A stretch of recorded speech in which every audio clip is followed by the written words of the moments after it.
एक गाय मस्जिद में घुस गई, इमाम साहब निकले हुजरे से लट्ठी लेके 4-5 लट्ठी मारा, गाय को भगाया। गाय वाला उधर से आ गया, कने मान लगते गाय गाय कने मान लो। बोले मरदूद, गाय मस्जिद में घुसेगी गोबर कर देगी, मारेगा नहीं? बोला अरे वो जानवर नहीं छीले हो, हम राते कहियो देख रहा मस्जिदों में। बोला हाँ बात सही थी, बात समझ में आ रही है ना? और वो जानवर न था, इसीलिए मस्जिद में आ गया। हमको कभी देखे मस्जिद में? मुसलमानों होश में आओ, जगिए, अपनी मस्जिदों को आबाद कीजिए। आसाम में 800 मदरसे में ताले लगा दिए गए।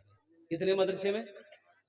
800 मदरसे में ताले लगा दिए गए, ये कह करके कि यहाँ पर पढ़ाई नहीं होती है, तालीम नहीं होती है, ये बच्चों को दहशतगर्द बनाया जाता है, इसलिए इन मदरसों में ताला लगाओ। बड़ा बड़ा मदरसा को ताला लॉक कर दिया गया। बच्चे अपने अपने घर चले गए, असातिज़ा इकराम अपने अपने घर चले गए। कई सालों से मेहनत करके अल्हम्दुलिल्लाह इतने बड़े बड़े इदारे को बनाया गया था, आज उन इदारों में ताले लगा दिए गए। इसलिए अब भी वक्त है, इसलिए कि आप किसी से मुकाबला कैसे करेंगे? तालीम नहीं होगी तो आप मुकाबला कैसे करेंगे? कलम से करनी है मुकाबला, कलम से करेंगे हम कानून से मुकाबला करेंगे, लेकिन तालीम होगी तब ना कानून लड़िएगा। एक लड़का देखा, चश्मा पहना हुआ था और कोट पहना हुआ था, पैंट पहना हुआ था, और एक गांव में गया, उसकी शादी वहीं हुई थी शायद। एक बुढ़िया दौड़ी, खत लेके, बेटा है हीरो हीरो हीरो बेटा है, रोके मैंने खत पढ़ के बेटा सुना दो, ये मेरा बेटा दिल्ली में रहता है, खत भेजा है, पढ़ के सुना दो। और नौजवान रुका, खत को खोला, चश्मा उतारा और देख के रोने लगा, खत देख के रोने लगा। तो बूढ़ी आजम जी के मोर बेटा को चुभा गया। बुढ़िया पूछ रही कि बेटा क्या हुआ, तुम रो कह रहा है? इसका मतलब है कि मेरा बेटा बीमार है, चाहे मेरा बेटा को कुछ हो गया। अब बुढ़िया को रोते देखा, उसकी बेटी जो अंदर से की मार हो रही है, वो भी आके वो भी रोने लगी।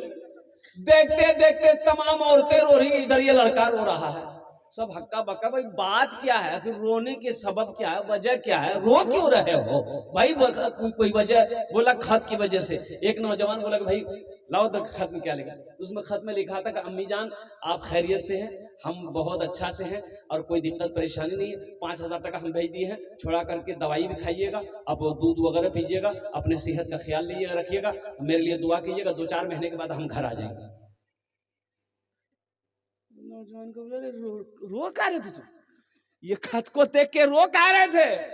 वो नौजवान बोला कि रो इसलिए रहे थे हम कि बचपन में हमने तालीम हासिल नहीं की, बचपन में हम तालीम हासिल नहीं किए, स्कूल का मुंह नहीं देखे, मदरसे का मुंह नहीं देखे। मेरा बाप बहुत कोशिश किया, हम पढ़ नहीं सके। काश हम पढ़े लिखे होते तो इस खत को आज हम पढ़ लेते। अफसोस से हम रो रहे थे अपनी जिंदगी पर, हम अपनी जिंदगी पर रो रहे थे। इसलिए नौजवानों, मेरे बच्चों, बहुत जरूरी है, अगर कामयाबी हासिल करना है तो कलम में ताकत रखनी होगी, और कलम में ताकत के लिए एजुकेशन बहुत जरूरी है, तालीम बहुत जरूरी है, इल्म बहुत जरूरी है। बगैर इल्म के आप खुदा की जात को नहीं पहचान सकते कि अल्लाह की जात क्या है, दीन क्या है, हलाल क्या है, हराम क्या है, सही क्या है, गलत क्या है। कैसे पहचानेंगे? तालीम तो है ही नहीं। और एक बात याद रखिएगा, ये बच्चे नाफरमान है, यही बच्चा बड़ा होकर बाप को खुट्टा में बांध के मारता है। कौन बेटा? जाहिल बेटा, पढ़ा लिखा बेटा बाप को नहीं मारता। बोले वो मारते देखे कभी? अरे पढ़ा लिखा को देखे कभी बाप को गाली देते हुए? बाप को परेशान करते हुए, माँ बाप को तकलीफ पहुंचाते हुए। जो पढ़ा लिखा है वो कभी ये हरकत नहीं करेगा, वो गलती नहीं करेगा, माँ बाप के मकाम को समझेगा। लेकिन जो बेटा पढ़ा ही नहीं है, उसे तालीम ही नहीं मिली है, उसे इल्म ही नहीं है कि माँ बाप का मकाम क्या है, तो माँ बाप के मकाम को क्या समझेगा, उनकी इज्जत को क्या समझेगा। इसलिए नौजवानों, सबसे पहले तालीम पर फोकस करो, एजुकेशन पे फोकस करो। एक रोटी खाओ, अपने बच्चे को पढ़ाओ। बात समझ में आ रही है? अरे बोलो ना भाई, बात समझ में आ रही है कि नहीं? हाँ, यहाँ तो आलम ये है, हे भैया गोश्त खिलाना, चर्बी दांतस न चुड़ी भैया, लुलवा घुसकी के लोग गोश्तों में, ये चर्बी। और कुर्बान जाओ, कुर्बान जाओ, आप गोश्त खाइए, मना नहीं है मेरे भाई। अभी 6-7 साल 8 साल का बच्चा हो गया, छोटा बच्चा है, होटल में रख दिया, 2-3 हजार रुपए महीने उधर से आ रहे, वही बच्चा जवान हुआ, अल्हम्दुलिल्लाह बाहर भेज दिए, पैसे आ रहे हैं, पैसे के चक्कर में पड़ गए। काश उस बच्चे को आप तालीम दे दिए होते, इल्म दे दिए होते, अल्लाह अकबर कबीरा, तो कुर्बान जाओ। अगर उसकी किस्मत में अल्लाह ने दौलत लिख दिया है, अल्लाह ने माल लिख दिया है, तो इंशाअल्लाह वो कामयाब हो जाएगा। आपकी दौलत का वो मोहताज नहीं है। तो जरूरी ये है कि आप अपने बच्चे को तालीम से आरास्ता करें।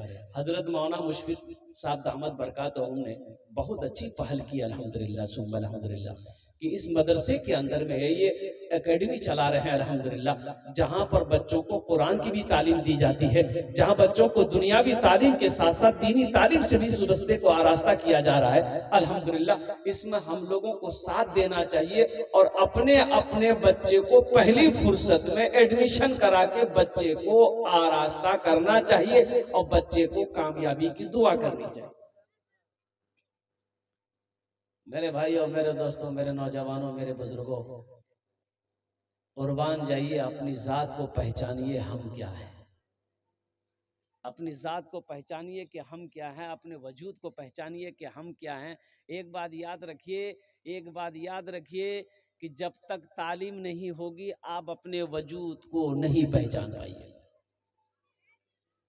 चाहे बेटी हो चाहे बेटा हो, उसको पढ़ाइए, डॉक्टर बनाइए, इंजीनियर बनाइए, प्रोफेसर बनाइए, मास्टर बनाइए, वकील बनाइए, हाफिज बनाइए, आलिम बनाइए, लेकिन पढ़ाइए।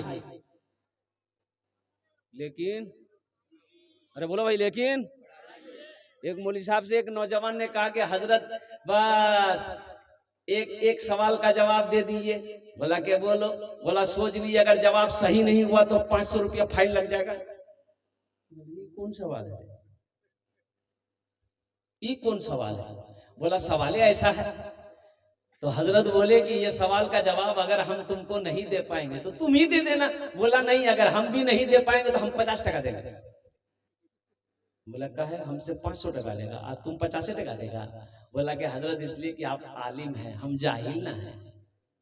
बोला ठीक है, करो, क्या सवाल है? तो ये नौजवान बोला कि हजरत बताइए वो कौन ऐसी चिड़िया है जो आसमान में उड़ते हुए अपने पैर को सर पे रख लेती है। हजरत ने बहुत गौर किया कि भाई चिड़िया जब भी उड़ती है उसका पैर नीचे रहता है बैलेंस के तौर पर, सर पे नहीं रहता है। 1 घंटा हो गया, हजरत सोचते सोचते परेशान हो गए, पसीना पहुंचे। हजरत बोले बाबू हमारा नहीं पता। बोला निकाला पंसरिया। तो हजरत 50 टका उसको दे दिए। बोले बाबू अब तुम ही बता दो वो चिड़िया कौन है। तो 500 टका में से 50 टका हजरत को दे दिया। बोला हमरो पता नहीं जा वो चिड़िया कौन है।